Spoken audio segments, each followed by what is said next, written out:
Okay, so this is where it all starts. Just the oven, nothing ready yet, and away we go. And next up we add some salt and some olive oil. Now, I've read some stuff about the temperature at which you should use different oils, but I've just gotten used to and enjoy the look and taste of olive oil with my pasta as opposed to other options. The steam you might see coming off is, well, stuff on the burner. I don't know how that happens. I think it's soap or something like that on the bottom. Anyway, more to come. Okay, and this is half the, well, three-quarters of the materials that are next. Parmesan cheese, Catalina dressing, and simulated bacon bits. And I'll be shredding this cheese up shortly. It's a new attempt, or a new thing. It's PC's old cheese rather than the no-name old. It's about 50 cents more for 500, but we'll see how it works out. Usually do about 10 for the no-name, but with the wider area, I've been thinking about 7. Okay, well, I actually ended up going with 8. It seems to produce about the right amount. Pasta's still warming up. I should really put the lid on, and all my materials are still over there. My plate's still drying. Okay, next is measuring out the amount of pasta. Now, I use this cup here. It's something that I've had for a while. It's approximately the size of a regular 1-cup container. And I usually try to fill it up about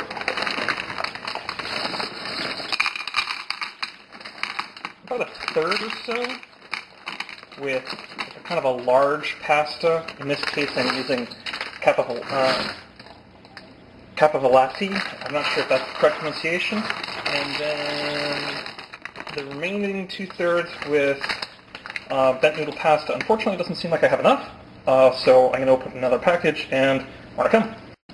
Okay, so we've got it up to the approximately 2/3 mark, or maybe 3/4, and the water's still boiling, or getting ready to boil. Yeah, more to come. Okay, as you can see, we've got steam going on right now, so set 3 minutes on the timer. Add the pasta. Make sure you stir it in. The starch tends to set up fairly quickly, so I like to get it stirring fairly early on. And more in a bit. Okay, so hopefully I'm not going to be obscuring the shot too much here. I've done my best to make sure that everything was out of the way, but what you missed was me straining the pasta and chilling it with cold water. It helps it make sure that it retains its bones, as I like to say. And so just get enough to cover the bottom. Sprinkle liberally with cheese. That's a small L, not big L liberal. Some of the bacon bits, because tonight's bacon bit night. And then Parmesan cheese. And then the remainder of the pasta.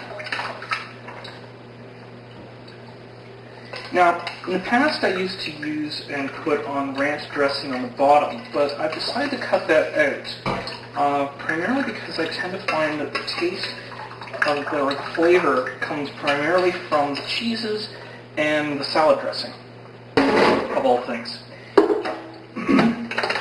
Last little bit of the dressing for the day.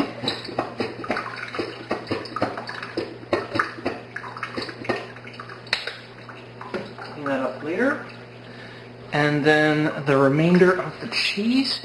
Normally I like to bring the plate to the cheese, but since I'm videoing it, I'm going to do the reverse. Yeah, I think 8 swipes of the wider cheese block will work out just nicely. Gives me about the right amount of cheese. Of course, grind some pepper on. And and then more Parmesan cheese. And then into the microwave for 1 minute and 10 seconds to help melt the cheese a little bit and warm it back up again. Still has a lot of bones to it, but that's it.